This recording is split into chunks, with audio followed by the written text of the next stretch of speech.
O Sr. Secretário de Estado respondeu às questões que foram colocadas, mas a propósito do tema que está no âmbito desta audição, que tem a ver com o diploma de iniciativa do Governo, que procede a um conjunto de alterações ao Código do IRS, mas invocando a verdade e invocando a credibilidade, fez na sua exposição um conjunto de referências laterais relativamente ao processo de reforma do IRC.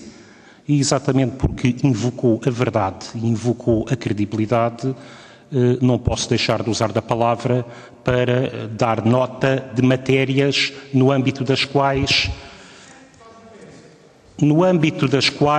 relativamente à intervenção do deputado que é presidente desta comissão, o Sr. Secretário de Estado faltou à verdade. E passarei a... Sr. Secretário de Estado não dirige os trabalhos desta comissão. O Sr. Secretário de Estado, neste momento, ouviu durante 28 minutos. O Sr. Secretário de Estado não usa da palavra, vai ouvir aquilo que são 3 referências, porque está em causa uma questão de verdade. Passarei e sempre que o Sr. Secretário de Estado usar dar-lhe a palavra a seguir, Sr. Deputado. Eu passarei a ler com um ritmo pausado para melhor acompanhamento por parte do Sr. Secretário de Estado e dos senhores deputados a parte final da intervenção do Partido Socialista através do deputado Eduardo Cabrita, e por essa questão é que entendo que, falando-se de verdade e de credibilidade, não posso deixar de fazer esta intervenção no âmbito do debate da reforma do IRC. Um último aspecto decisivo é a norma programática final deste diploma. No início, esta norma permitia estabelecer um calendário e taxas de redução só do IRC. O que vamos ter agora é um acordo em que a eventual redução do IRC depende da avaliação da situação económica e financeira do país e também da futura redução que nós desejamos do IVA em matérias como a restauração e do IRS para aqueles que trabalham, para as famílias, para que a justiça fiscal seja um fator de estímulo do crescimento do emprego e do desenvolvimento. Segunda nota, Sr. Secretário de Estado. Vou-lhe ler o artigo 8º, número 1 da Lei 2/2014. Tendo em conta os resultados alcançados pela reforma da tributação do rendimento das pessoas coletivas, operada pela presente lei, e em função da avaliação da evolução da situação económica e financeira do país, a taxa prevista no número 1 do artigo 87 do Código do IRC deve ser reduzida nos próximos anos, ponderando simultaneamente a reformulação dos regimes do IVA e do IRS, especialmente no que diz respeito à redução das taxas destes impostos.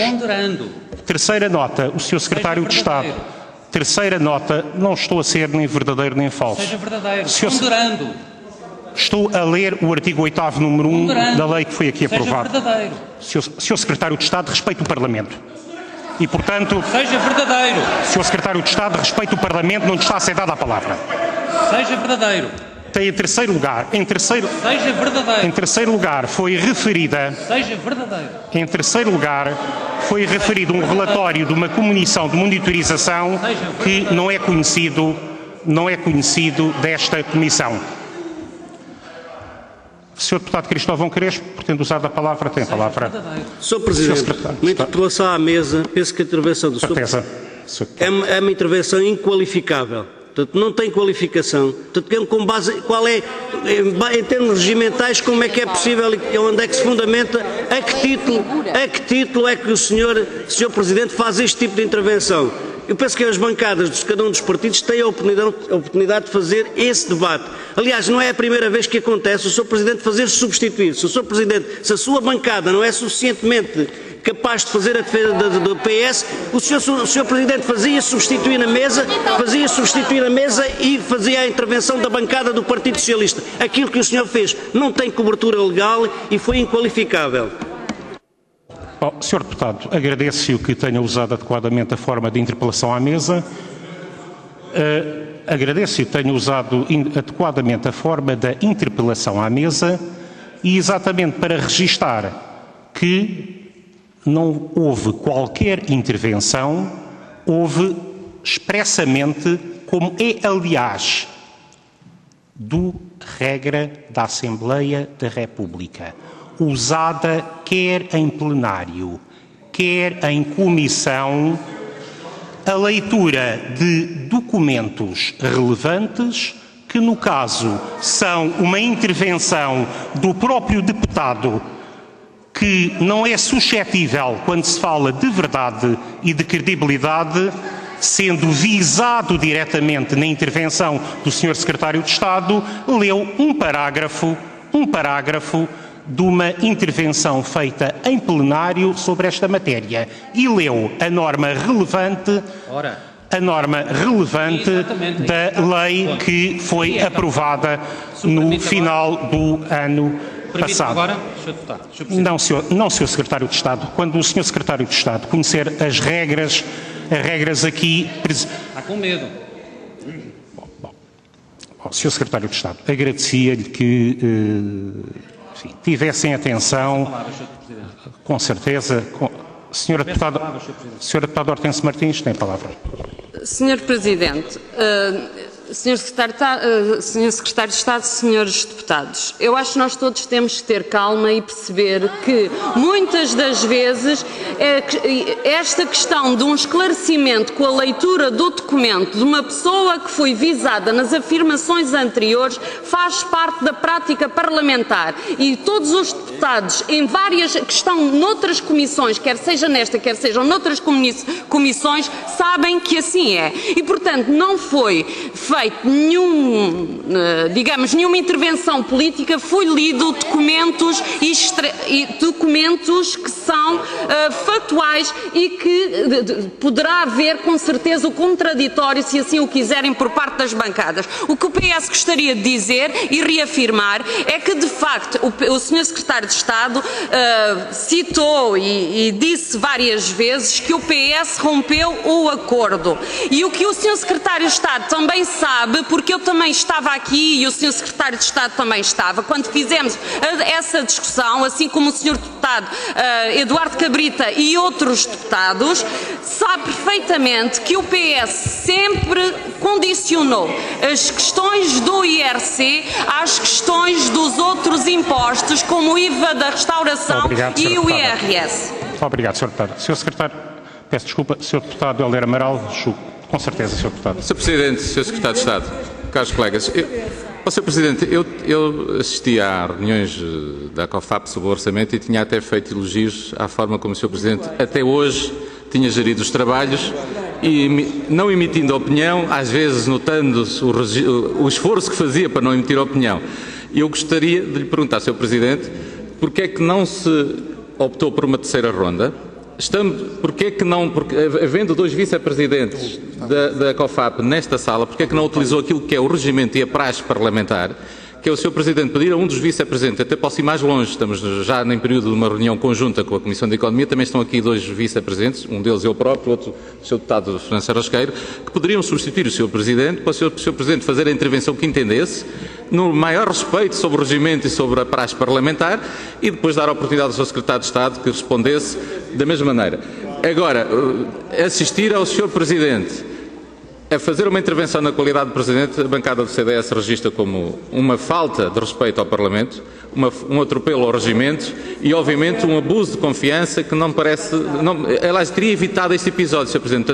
Ainda vai a tempo. Eu disponibilizo, como qualquer outro Vice-Presidente, presidir aos trabalhos, enquanto Vossa Excelência faz a sua intervenção, e os trabalhos seguem, até porque estão atrasados, e, portanto, nessa matéria, todos ficaríamos a ganhar e evitávamos esse incidente. Muito Muito obrigado, Sr. Deputado, pelo cumprimento, apesar de não ser membro da COFAP, pelo cumprimento que me dirigiu, julgo que refletindo a coordenação dos trabalhos em matéria orçamental, mas efetivamente tem toda a razão. Seria exatamente assim se entendesse a qualquer momento fazer uma intervenção.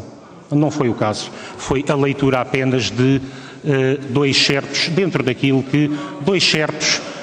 Mas o Sr. Secretário de Estado pediu também a palavra. Sr. Secretário de Estado, para os mesmos efeitos.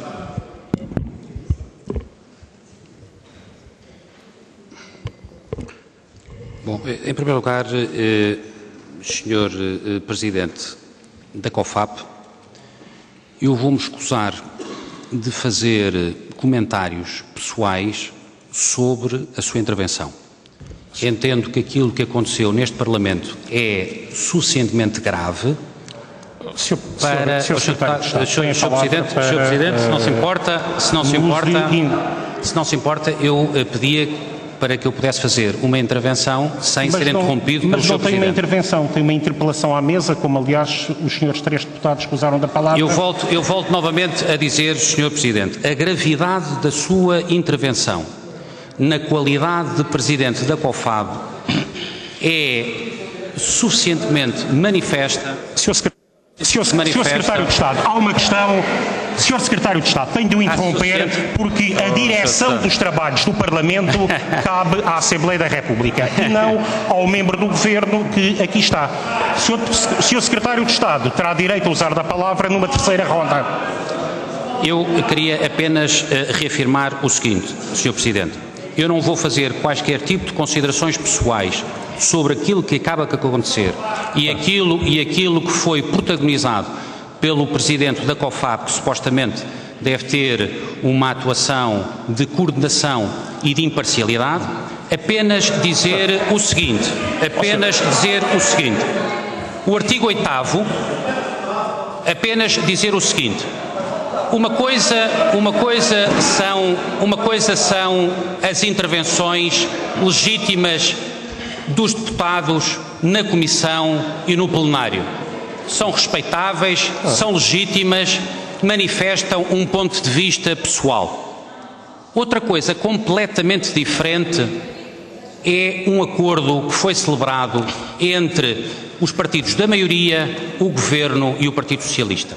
E por isso é que existe uma lei, e por isso é que existem artigos, e por isso é que existem normas, e por isso é que existe um texto que foi vertido numa lei e que foi publicado no Diário da República. Uma coisa é uma intervenção de um deputado, outra coisa é um acordo que está plasmado na lei. E eu vou, relativamente ao acordo, reafirmar tudo aquilo que está no artigo 8º. E pedia-lhe 2 minutos. O artigo 8º diz o seguinte, tendo em conta os resultados alcançados pela reforma da tributação do rendimento das pessoas coletivas operada pela presente lei e em função da avaliação da evolução da situação económica e financeira do país, a taxa prevista no número 1 do artigo 87 do Código do IRC deve ser reduzida. Atenção, não se diz pode. Não se diz eventualmente, não, diz deve ser reduzida nos próximos anos, vírgula, ponderando, não é reduzindo, é ponderando simultaneamente a reformulação dos regimes do IVA e do IRS, especialmente no que diz respeito a estes impostos. Ou seja, o que estava previsto no acordo era que a taxa deveria ser reduzida ponderando-se eventual reformulação de outros impostos. E no ponto número 2, diz-se a redução da taxa de IRC prevista no número anterior. Não se diz a eventual redução ou a possível redução, diz a redução da taxa de IRC prevista no número anterior para 21% em 2015. O legislador teve o cuidado, em função do acordo, de especificar a taxa que deveria constar em 2015 bem como a sua fixação no intervalo entre 17% e 19% em 2016, mais uma preocupação do legislador que foi objeto de um acordo com o Partido Socialista, será objeto de uma análise e ponderação por uma comissão de monitorização de reforma a constituir para o efeito. Essa comissão foi constituída. O Governo, no âmbito do acordo que foi celebrado com o Partido Socialista, pediu ao Partido Socialista que indicasse uma pessoa para integrar essa comissão. Essa comissão fez o seu trabalho e, no relatório que é público, que consta do portal do Governo, que é de conhecimento generalizado, esta comissão, por unanimidade, por isso com o voto do elemento do Partido Socialista, recomenda ao Governo a redução da taxa de IRC para 21% a partir de 1 de janeiro de 2015. Esta é a verdade dos factos e é muito importante para a credibilização da vida política que os agentes políticos, quando celebram acordos em termos de reformas fiscais tão importantes como a reforma do IRC, cumpram aquilo que está previsto no acordo. O Governo e a maioria cumpriram. Bom, manifestamente, senhores deputados, é evidente a diferença entre a leitura daquilo que foi uma intervenção em plenário, um parágrafo de uma intervenção em plenário e a referência de uma norma daquilo que foi a intervenção fora de prazo regimental que o Sr. Secretário de Estado acabou por intervir. Senhores deputados, pretendem usar uma terceira ronda? Bom, Sr. Deputado, Senhores deputados, pretendem usar da terceira ronda ou passamos ao ponto seguinte? Bom, não havendo pedidos de palavra, vamos passar ao ponto seguinte. Vamos interromper por 5 minutos e vamos passar ao ponto seguinte, a audição